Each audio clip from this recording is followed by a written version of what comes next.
ao terceiro encontro do curso Faz Parte. Muito legal ter você até aqui junto com a gente. E hoje o nosso tema é Como Fazemos? Bom, deixa eu comentar com você que uma das características da nossa comunidade é flexibilidade. A gente percebe já isso, por exemplo, no nosso espaço físico. A gente tem aqui cadeiras que são fáceis de movimentar, por quê? Porque durante uma semana, esse nosso espaço aqui, ele muda muito. Quando a gente tem programação com as crianças, adolescentes ou jovens, o espaço tem uma configuração. Quando a gente tem o culto, o encontro trilha, bom, esse espaço já tem uma outra configuração. Quando a gente tem reuniões, outra. Às vezes a gente inventa de fazer um almoço, aí já é uma outra configuração. Perceba, nosso próprio espaço, ele vai mudando constantemente. Não só isso, nosso próprio jeito de ser ele é muito flexível. A nossa comunidade ela vai se adaptando às novas realidades, ela vai mudando conforme a necessidade. Eu posso dizer para vocês com tranquilidade, flexibilidade é uma característica nossa. Porém, existem algumas coisas que nós realmente não podemos abrir mão, que nós não podemos ser flexíveis. E é sobre isso que nós vamos falar neste encontro. Bom, se até agora nós falamos da nossa missão, depois nós falamos da nossa visão de comunidade, hoje nós vamos falar dos nossos valores, daquilo que nós não podemos abrir mão. Se a gente fosse comparar a nossa comunidade com uma árvore, perceba o seguinte, uma árvore ela tem toda essa parte visível, a parte que aparece, né? O tronco, os galhos, as folhas. Bom, essa parte visível que inclusive dá forma para a planta, dá forma para a árvore. Mas também é essa parte visível que inclusive pode ser mudada, né? É muito comum que, por exemplo, a gente tire alguns galhos, que a gente faça uma poda na árvore, especialmente se é uma árvore frutífera. A gente precisa podar para canalizar melhor a energia da planta de um lado ou no outro e assim aumentar até mesmo a produtividade dela.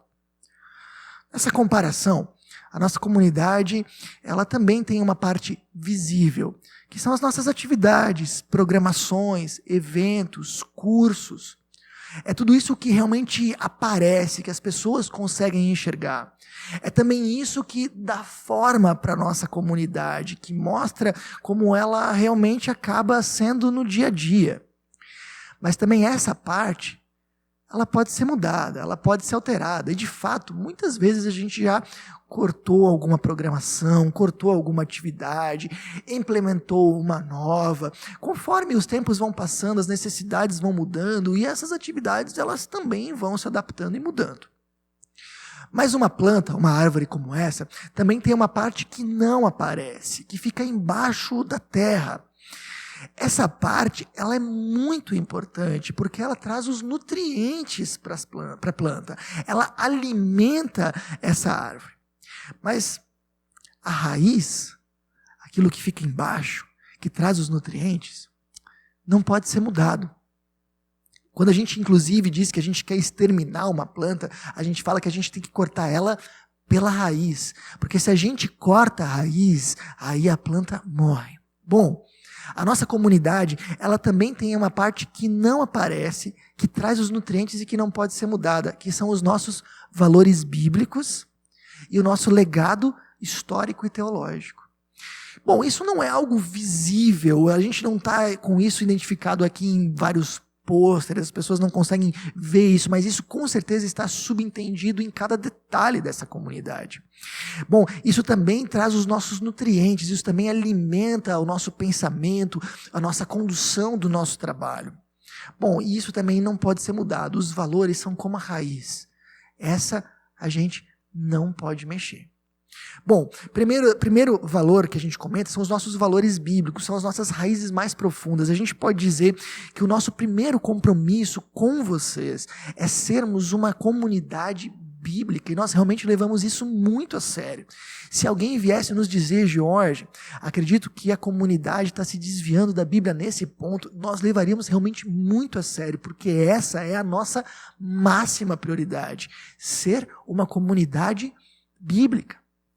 Mas nós também viemos de uma raiz teológica, nós também temos uma história, nós também temos um legado histórico teológico. E entenda, de maneira nenhuma esse legado histórico teológico, ele briga com os nossos valores bíblicos. A gente não tem que optar entre valores bíblicos ou valores históricos, teológicos da nossa tradição. Não, de maneira alguma. A nossa teologia, a nossa tradição histórica, o ramo teológico que nós viemos, que é a teologia luterana, é bíblica, é extremamente bíblica. Eu prefiro que vocês pensem na nossa tradição, no nosso legado histórico teológico, como uma espécie de holofote. Você provavelmente já em algum momento viu uma apresentação, não é mesmo? Você tem lá na sua frente um palco, às vezes muito grande, cheio de detalhes, cheio de cenários. O que o holofote faz? O holofote joga luz para um lado desse palco. Ele destaca um lado da apresentação. Ele mostra para quem está vendo o que precisa ser observado naquele momento. Ele enfatiza algo. Bom, o nosso legado histórico, teológico, da mesma forma, diante de todo o panorama riquíssimo da Bíblia, com uma série de princípios, ele lança a luz sobre alguns, ele enfatiza alguns e nos mostra quais são os princípios que a gente realmente não pode deixar de perceber para construir uma vida comunitária saudável. Bom, nesse encontro, nós vamos falar quais são os valores que realmente nós não podemos então abrir mão, que são valores da nossa raiz. Primeiro valor, Jesus Cristo é o centro da salvação. Deixa eu explicar isso bem para você. Bom, nós entendemos que nós estamos separados de Deus pelo pecado. O pecado foi uma decisão que os nossos antepassados tomaram, nossos primeiros pais tomaram, de romper o relacionamento com Deus. Isso está retratado na Bíblia. Quando os nossos primeiros pais disseram para o Deus Criador, ao comer de uma fruta, que eles queriam aceitar a vida que esse Deus estava dando, porém não queriam vivê-la da maneira como esse Deus queria. Foi um rompimento de relação. Foi o ser humano dizendo para Deus: muito obrigado pela vida que tu nos deste, Deus, mas por favor, dá 2 passinhos para trás, porque a gente quer viver ela do nosso jeito. Jesus vai retratar o pecado no Novo Testamento através de uma parábola que ficou muito conhecida, que se chama a parábola do filho pródigo. E ele fala disso, que é como um filho que recebeu agora a vida do seu pai, mas que em algum momento ele disse para o seu pai: pai, eu não quero mais viver com o Senhor, eu não quero mais viver com o seu jeito, me dá tudo o que eu tenho de direito e eu vou viver a minha própria vida como eu bem quero. Entenda, pecado não é simplesmente o que nós fazemos de errado, embora aqui também, mas pecado em primeiro lugar é a decisão de virar as costas para Deus, de nos desconectarmos com Ele, de nós rompermos esse relacionamento com o nosso Deus que nos criou. Bom, a partir da decisão dos nossos primeiros pais de rompimento, a Bíblia fala que todos nós, sem exceção, nascemos pecadores. Romanos 3:23 vai falar que todos pecaram e por isso estão afastados da glória de Deus. Então, essa desconexão, ela já nasce conosco. Nós já nascemos separados desse Deus por causa do pecado. Mas isso tem uma consequência. A consequência de romper com o Deus da vida é a morte. Em Romanos 6:23 nós lemos exatamente isso. A consequência do pecado é a morte. E entenda que quando a Bíblia vai falar de morte, ela fala de morte em pelo menos 3 níveis. Primeiro, a morte física, o nosso morrer mesmo, ele entra no mundo a partir do pecado. Segundo, a morte espiritual significa viver uma vida vazia, viver uma vida que não vale a pena, viver uma vida angustiada. Bom, e o terceiro sentido é a morte eterna, quando a Bíblia vai falar de inferno. O pecado, ele nos condena à morte, nesses 3 níveis, para a gente ver como é sério. Tem mais uma notícia muito difícil. Não tem nada que nós possamos fazer para consertar essa situação. Bom, a Bíblia vai falar em vários locais, eu vou citar aqui para vocês um exemplo, Efésios 2, 8 a 9, vai dizer exatamente isso, que nós não podemos ser salvos pelas nossas boas obras. Ou seja, nós estamos dizendo que todos nós fomos marcados e separados de Deus pelo pecado, que isso nos condena à morte física, espiritual e eterna, e não tem nada que a gente possa fazer por isso. Ah, Jorge, eu acho que vocês estão exagerando, também não é bem assim, porque eu sou uma pessoa boa. E eu perguntaria para você, você é uma pessoa boa? Como é que você sabe? Bom, porque tem gente que é bem pior que eu, né? Tem gente que já roubou, matou. Eu não, eu sou uma pessoa decente, eu faço coisas boas, né? Eu não sou tão ruim assim. Muito bem. Então você está dizendo que você é uma pessoa boa, porque você está se comparando com pessoas que você acredita que fez coisa pior do que você. Mas se você se comparar, por exemplo, com uma pessoa que fez coisas melhores do que você, vamos dizer, por exemplo, São Francisco de Assis, que se desfez de tudo que tinha para se dedicar exclusivamente aos pobres. Se ele for o padrão de uma pessoa boa, você ainda pode dizer que você é bom?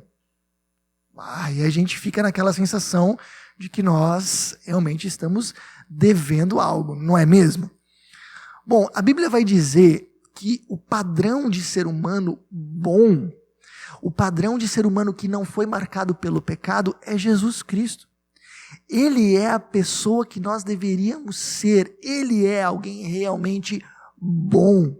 Então, para a gente dizer que nós somos bons, a gente precisaria se comparar com Jesus e dizer que a gente está pelo menos no mesmo nível. E aí, você conseguiria passar nessa? Não conseguiria, né? A gente nunca conseguiria amar como ele amou, perdoar como ele perdoou, cuidar das pessoas como ele cuidou, jamais. Então a gente tem que admitir que nós não somos bons no padrão que Deus espera, não tem jeito. A Bíblia vai dizer que nós somos separados de Deus pelo pecado, condenados à morte, e não tem nada que a gente possa fazer a respeito para resolver essa situação. Bom, mas não são só notícias ruins, né? Agora vem 3 notícias boas. A primeira é que Deus permanece nos amando. Tanto que Ele não fica parado. Como nós não podemos mais vir até Ele, Ele é que vem até nós. Ele se faz ser humano, se torna totalmente pessoa, também sem deixar de ser totalmente Deus. E Ele vem ao nosso mundo. Olha só que coisa incrível. E Ele nos ensina um caminho de vida, mas muito mais do que isso, Jesus Cristo não foi apenas um mestre. Ele, que era o próprio Deus feito ser humano, morreu numa cruz no nosso lugar. E nós acreditamos que quando ele morreu na cruz, ele estava assumindo o nosso lugar de pecadores. Lembra qual era a consequência do pecado? A morte. Por isso que quando ele morre no nosso lugar, ele não estava pagando a conta dele, porque ele não merecia isso. Ele estava pagando a nossa conta, assumindo o nosso lugar. Mas não apenas isso. Ele também estava nos dando de presente o lugar dele. Ele estava também nos concedendo o lugar dele de filho. Jesus, quando ele morre e ressuscita, ele estava nos reconectando com esse Deus, nos salvando. Por isso, muito mais do que um exemplo, muito mais do que um mestre, ele é o nosso único Salvador. Tudo o que nós precisamos para ser salvo é Jesus. A gente não precisa de Jesus e de mais um ritual, a gente não precisa de Jesus e de mais uma coisinha. Não, tudo o que nós necessitamos para ser salvos é Jesus. Ponto final. Esse é um valor que nós de maneira alguma abrimos mão. Jesus Cristo é o centro da salvação. Bom, e como é que nós ficamos sabendo de tudo isso? Através da Bíblia. E aqui nós temos um outro valor que de fato a gente não pode abrir mão. A Bíblia é a palavra de Deus. Muito mais do que um livrinho de história, muito mais do que um documento histórico ou arqueológico. A Bíblia é a palavra de Deus. Ela reúne o relato de centenas centenas, talvez até mais pessoas que viveram com Deus. Pessoas, observe, que em muitas ocasiões viveram em épocas diferentes, às vezes até em locais diferentes, pessoas que nunca se conheceram e às vezes nunca nem mesmo tomaram conhecimento uma da outra, mas que conseguiram construir uma história absolutamente coesa, porque atrás delas havia um Deus inspirando. Então a gente tem esse valor, que é um valor fundamental. A Bíblia é a palavra de Deus. E por isso, ela precisa estar acessível e presente na vida dos cristãos. Deixa eu contar para você uma história. Conta-se que uma vez, um pastor, ele foi visitar a casa de um membro. E no final da visita, ele pediu para as pessoas daquela casa: tem uma Bíblia, de repente, que eu poderia usar para ler uma passagem com vocês? Bom, e aí a senhora disse: tem sim, tem ali na estante, né? Pegaram então aquela Bíblia, e quando eles abriram a Bíblia, caiu 3 notas de R$100. Uau! O pastor olhou aquilo com uma cara de surpreso, e aí a senhora disse para o pastor meio sem jeito: pastor, não repara não, a gente guarda o dinheiro dentro da Bíblia porque ali ninguém mexe. Pessoal, não é isso que nós desejamos. Se a Bíblia é algo tão precioso, nós precisamos fazer com que ela esteja realmente presente e acessível na vida dos cristãos. Não só isso, ela também precisa ser ensinada de uma forma contextualizada e atual. Perceba, o conteúdo da Bíblia, os princípios bíblicos, eles não vão mudar. São princípios atemporais que valem em qualquer época e cultura. Mas a forma como nós ensinamos eles, isso sim precisa mudar. A maneira como a gente ensinava a Bíblia há 50 anos atrás, há 30 anos atrás, não funciona mais. A maneira como a gente ensinava há 10 anos atrás, possivelmente não funciona mais. A gente pode e deve adaptar essa didática aos dilemas e à vida de hoje, em tudo sem mudar o conteúdo. Bom, esses valores que eu comentei até agora com vocês não foram valores que a gente inventou da nossa cabeça, não foram valores que simplesmente surgiram a partir do nada. Não, foram valores bíblicos que foram redescobertos em um período muito importante da história. No século XVI, a igreja cristã estava vivendo uma série de desvios. A igreja medieval, ela tinha em muito se desviado dos princípios bíblicos.